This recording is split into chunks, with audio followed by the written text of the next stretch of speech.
We all just heard pretty powerful reporting, courtesy of Mr. Ryan, from many of our wounded troops who were injured in the attack in Kuwait.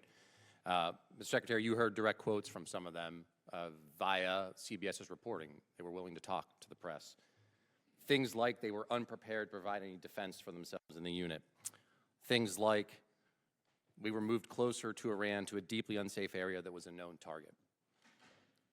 Your spokesperson, Sean Parnell, in response to that reporting, said it was not true. Do you agree with that? He was calling these guys liars? I'm not calling our troops liars, and I don't know if what you're representing is correct or not. I'll take you at your word on that. But all I know is that we took every effort possible at the commencement of this campaign to ensure the defense of our troops, to include moving them off of known bases to places that were not known, and we had intel. Understood, intel Secretary. were not known, and then those were fortified with bunkers and other fortifications with theater air defenses. Was our concern that something could I'm going to pause you there. I'm going to give you a chance. Absolutely. Secretary, I'm going to give you a chance. You're disparaging me that I don't care. I'm asking you whether you think they're liars or not. That's what I asked you. You are disparaging me that I don't care about the passing of our troops. Nope. I asked if you thought they're liars. Secretary. That's disparaging and smearing in every way. Nobody cares more about the fate of our troops. Nobody cares about the health of our troops. Nobody wants to bring them all hope more than I do. Secretary, I understand, but he controls the time. He controls the time. You get to control your answer. And the gentleman's ready. If we're allowed to answer. Mr. Chairman, thank you. Secretary, my question was clear, whether you thought they were liars or not. You don't seem to want to answer it. We can move on. The other part of what your spokesman said, and you just reiterated here, was that, and I'm quoting your spokesman, every possible measure has been taken to safeguard our troops, end quote. You mean to tell us, and I'll give you a chance to clarify, there is not a single additional thing you could have done to protect those troops who are now wounded, 6 of whom are dead? I'm telling you that as a department, we did every conceivable thing at my level and every echelon down to ensure the maximum force protection for our troops. We live in a dangerous world, in a dangerous place against a determined enemy that can't have a nuclear weapon, and that requires sacrifice and risk. And it tragically, in this case, it meant 6 Americans lost their lives and others were wounded. And we all know that, and that's part of the cost. But it does not mean we didn't care, and it doesn't mean we didn't commit. I didn't ask you that, It doesn't mean we Secretary, didn't do everything possible, which we did. But let's be clear about what was done. There were T-walls there, essentially. There was no overhead protection. The known threat in that environment, and I think we all here understand it, is overhead drone strike. There was no protection for overhead drone strike. So I'm struggling to understand how your answer and your spokesman's answer is that every possible measure was taken. We can move on. Mr. Chairman, and Chairman Kane, I want to ask you something on a different topic. Folks at home know you're the senior military officer in our armed services. They may not have as much of understanding of your role in the chain of command. You're outside the operational chain of command, but you are the President's and the Secretary's senior military advisor. So I want to ask a very basic thing, what you would expect our commanders in the field, our troops to do should the enemy lay down their weapons and try to surrender. What would you expect commanders in the field to do? Well, sir, I think I'll go back to something I said earlier with deep respect for your question, but I think you're trying to take me to a partisan place here, and I can't let you do that. General, as always, I respect your desire to avoid it. I'm not trying to put you in a partisan place. And I know that, but our officers and enlisted service members always follow lawful orders. There's a checklist for them to do that, and I'll stay in the middle. Very good. Understood, General. Secretary, let me give you a chance. And you've been asked about this earlier. You said in, I think, your press conference, essentially, and I'll quote you here, no quarter, no mercy for our enemies. That's the end of the quote. Is your guidance that you expect our troops in harm's way, if there's a foreign enemy surrendering, laying down their arms, they're supposed to provide no quarter and kill them? You denied it, but you were indeed trying to take the chairman to a partisan place. That was General Milley. That was the previous administration, which played politics. We don't play that way. It's a simple question. I'm asking you what you meant. We fight to win, and we ensure the rules of engagements are such that our troops have every authority possible to. I'll give you another chance. In saying that, are you trying to tell commanders that that's what you expect? You're in the chain of command. It's a simple question. I understand that. My commanders know exactly what the guidance is with each and every mission, and they know every tool. Secretary, every tool at in their disposal refusing to be to answer it, I think you speak volumes. I think that's a dangerous thing. We all know the expectations.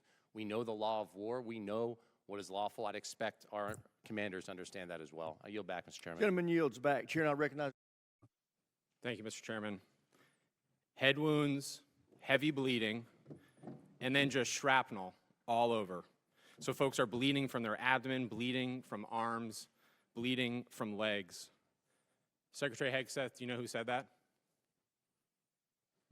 I'm not sure I do. It was one of our soldiers describing the devastating Iranian drone strike at Port Shuaibah, March 1st in Kuwait. As you know, 6 of our soldiers killed, over 30 wounded. Secretary, do you know the range of the Shahed 136 one-way attack drone, approximately? It depends on the variant, but it's got serious distance. Several hundred miles. Do you know how far Port Shuaibah is from Iran? There's a reason why we took extreme I'm measures gonna of reclaim force my time. protection, because I'm we gonna reclaim understood my the time. proximity challenges. Mr. Chair, I'm going to reclaim my time. It's well under 100 miles. Before the war started, there was clear intelligence that Shuaibah was high on Iran's target list. Internal analysis had said the site was indefensible from aerial attack and should not be used. Yet you sent our soldiers from the 103rd Sustainment Command there anyway. Is that true or false? True or false? Straightforward question. Are you going to give me a chance to answer, or just play gotcha? Did you send them there or not? We took proactive I'll measures take that from the as a yes beginning to and ensure reclaim my force time. protection and defensive Now, posture were let's talk, maximized Mr. across Secretary, the theater. Let's talk about what defenses they had. Prior to the attack, officers on the ground knew our troops were vulnerable. In fact, they requested additional force protection. Did they receive it? Wherever humanly possible, force protection and not. counter I'll UAS save you was the always time. made available. They did not. In fact, when asked to describe the base's defense, one survivor who's come forward from the unit said, quote, I would put it in the none category. From a drone defense capability, none. So let's be clear, no counter-drone capabilities, no counter-rocket systems, no counter-mortar or counter-artillery, not even the basic overhead protection that you and I had 20 years ago in Iraq, and now 6 of our soldiers are dead. The next day, you downplayed the attack. You said it was a squirter that squeaked through fortified defenses. But since then, thankfully, brave survivors have come forward to set the record straight. One of our surviving soldiers told CBS, quote, painting a picture that one squeaked through is a falsehood. Another said the unit was, quote, unprepared to provide any defense for itself. It was not a fortified position. Another survivor said the building's protection was about as weak as one gets. Secretary Hegseth, that is obviously in direct contradiction to what you said from the Pentagon podium the next day. So are you saying that these soldiers, our soldiers who survived this horrific attack, are lying? What I'm saying is, before the commencement of the conflict, we put in maximum defensive posture we could. That's a direct We contradiction moved to 70 what they said. in this Secretary. directing. Can I speak, or are you just going to monologue falsehoods all over the place? It's not a falsehood. We moved 7,500 troops off of Reclaiming the X my based time. on the intel. Stop. Based on the intel. Stop. Reclaiming my time. Because you yell doesn't make you right. calling, Just because you yell doesn't I'm make you right. reclaiming my time on behalf of these survivors. You just said what they said is a falsehood. There's a much larger that picture. true? There's a much larger picture at play here that included integrated air defenses, bunkers, moving people off Then the why, X Mr. to Secretary, ensure are that they they were not dead? part of the target. We moved those troops and all across the theater, thousands of troops off the X, off of their bases, because we knew what Iran was going to try to strike, and we knew there So could no be a answer. tragic moment. No there could be a answer, Mr. tragic moment where Secretary. something Again. could get through. Of Again, course, that's the I'm consequence of reclaiming my conflict, time. and we Again. remember those 6 every single day. I wanna But finish. don't play games with. I'm not playing games. Raising I your want to voice and finish with pointing one more fingers. quote from a survivor of the attack, and I put this on the record. Telling the truth is important, and we're not going to learn from these mistakes if we pretend these mistakes didn't happen. Secretary Hegseth, those soldiers told the truth. Those soldiers are braver than you are. I commend those They soldiers. are asking for accountability. They deserve accountability, and I'm asking for the same, starting with you. And as I said a year ago, you need to resign immediately. I commend those And I soldiers. yield back. Thank you. Mr. Hurst, drag you into the conversation here. We have not yet received from the Pentagon the costs of the war. So just for the record, we'd like to get that as soon as possible. Certainly the munitions expended, but also underreported is we've had a fair amount of equipment destroyed, including 2 C-130s with the rescue of our downed airmen. So do you have either A, a cost estimate coming to us anytime soon, or B, a specific supplemental request? Thank you for that question. So approximately at this day, we're spending about $25 billion on Operation Epic Fury. Most of that is in munitions. There's part of that it's obviously O&M and equipment replacement. We will formulate a supplemental through the White House that will come to Congress once we have a full assessment of the cost of the conflict. Sure. So you're saying the full cost at this point is $25 billion? Yeah, that's our estimate for the cost. Okay, interesting, because I'm glad you answered that question, because we've been asking for a hell of a long time, and no one's given us the number. So if you could get those details over to us, that would be great. Thank you, Chairman. Mr. Secretary, I want to go in a little bit different direction. Timothy Parlatore served as your private attorney, correct? Correct. And Mr. Parlatore also served as private attorney for President Trump's campaign, correct? I'm not privy to every professional position that he's held. Well, I'll help you out. He did. And you appointed Mr. Parlatore as your senior advisor, correct? He does reserve duty on behalf of the Navy. His He title does is great senior work. advisor. You gave him that title, correct? And I would count him as very much an advisor of mine. Yep, he travels with you, correct? Tim Parlatore has been a long-term friend. He's a great patriot. He travels has with you. traveled That's not what me. I He asked. I serves the reclaim my country, time. and He he's an travels excellent with you, military doesn't lawyer. he? He travels with you, doesn't he? Correct? There's public Instagram that shows this. Just say yes. Yes, of course. Okay. He sits in meetings with you and advises you, doesn't he?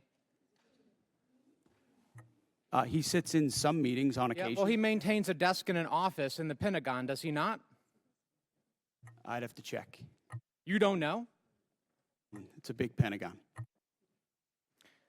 You directly commissioned Mr. Parlatore in the Naval Reserve as a Navy commander in March 2025, did you not? I was very proud to do so. And when you did, because he's a Navy Reserve officer, he didn't have to go through the PPO process, the White House Presidential Personnel Office, right? He wasn't vetted by a White House PPO. Uniformed service members don't get vetted by The answer is yes. He didn't have to be vetted by a White House PPO. He didn't go through the Senate confirmation process either, did he? The answer is no. I don't know what you're getting to, but Tim is a fantastic I'll tell you what I'm American. getting to. The He does answer is great no, work. right? He does great work. Okay. He didn't maintain a security clearance when you appointed him as special advisor. Is that right? I'd have to check. You don't know? I mean, anybody that has access to sensitive material is going to have the appropriate clearance. Okay, so when you appointed him as special advisor, he had a security clearance? You're trying to piece together a timeline. No, I'm asking that I a simple can't give you question. exact One of your dates for. special, most sensitive advisors, did he have a security No, clearance? you're when you- playing a gotcha game like you do on TV I'm and asking everywhere else. questions. You're trying to thread together details that Clearly aren't you're connected about concerned. something else. and- Clearly you're concerned about my line of questioning, aren't you, Mr. Secretary? Because you know where it's going, don't you? I think you do. So does Mr. Parlatore represent foreign governments? He has a private law practice, does he not? From what I understand of his law practice, he does a lot of great work for service members in the military and other. He maintains a private law practice. Does he represent foreign governments or foreign persons in that private law practice? I don't know. You don't know. Somebody who's sitting in your meetings, a special advisor, you don't know. Does he represent any senior officers who are currently under consideration for promotion by you or your office? The only person that makes determinations about senior officers is me. Answer the question. Does he represent senior officers who are under consideration for promotion by you?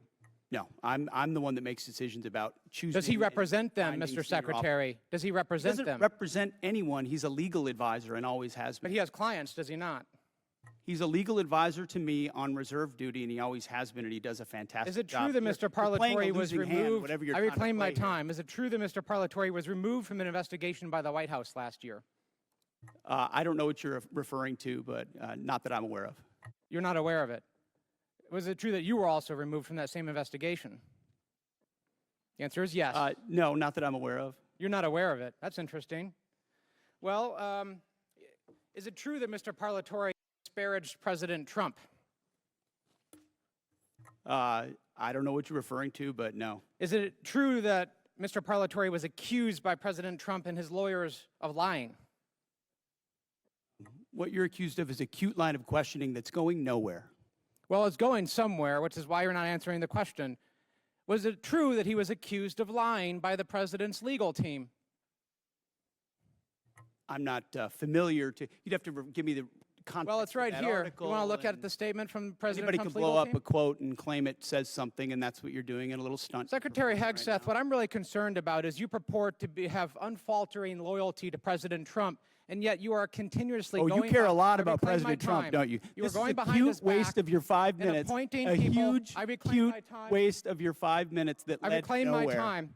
You are Do not repeatedly pass go, going do not behind the collect the president's Gentleman back. from Colorado's Failed. time. Go ahead, Mr. Crow. You are repeatedly going behind President Trump's back, appointing people who he is accused of lying, who the White House is Gentleman's accused of time's lying. expired. The And you chair are now not being honest recognizes with the gentlelady President from Trump. South Carolina, Ms. Mace. Good evening. Day 61 of the war with Iran. And for the first time, we are hearing about the official cost of the fighting. $25 billion and counting, the Pentagon says. And the major questions tonight from members of both parties. What has all that money gotten us, and are we winning? Secretary of Defense Pete Hegseth answering under oath today, his first testimony since the war began. And he said America's biggest adversaries are not overseas, but right there in front of him on Capitol Hill. Congressional correspondent Caitlin Huey-Burns was there and joins us now. Caitlin, big day. Good evening. Good evening to you, Tony. Well, under 6 hours of questioning, Pentagon officials revealed the price tag for the war, but no timeline to end it, as Secretary Hegseth was grilled on the costs, the munitions shortage, and the shifting justifications for the conflict. Greeted by protesters on Capitol Hill, Defense Secretary Pete Hegseth set the tone for today's fiery hearing in the opening minutes, calling war critics the enemy. The biggest challenge, the biggest adversary we face at this point are the reckless, feckless, and defeatist words of congressional Democrats and some Republicans. Pentagon officials revealed that the war, now in its 9th week, has cost $25 billion. Democrats press them on what they have to show for it. It's been an astounding military success. No, but are we winning the war? Absolutely. Okay, so do you call Iran closing the Strait of Hormuz winning? The president has got himself and America stuck in the quagmire of another war in the Middle East. Don't say I support the troops on one hand and then a 2-month mission is a quagmire. That's a false equivalation. Who are you cheering for here? Who are you pulling for? The secretary was also grilled on the administration's justification for the war. Well, their nuclear facilities have been obliterated. Underground, they're buried, and we're watching them 24/7. So we know where any nuclear material Reclaiming might my be. time.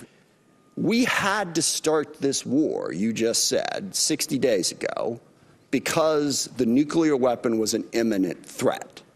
Now you're saying that it was completely obliterated? They had not given up their nuclear ambitions.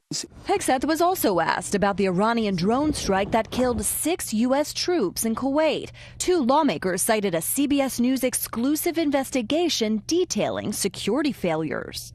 One of our surviving soldiers told CBS, quote, painting a picture that one squeaked through is a falsehood.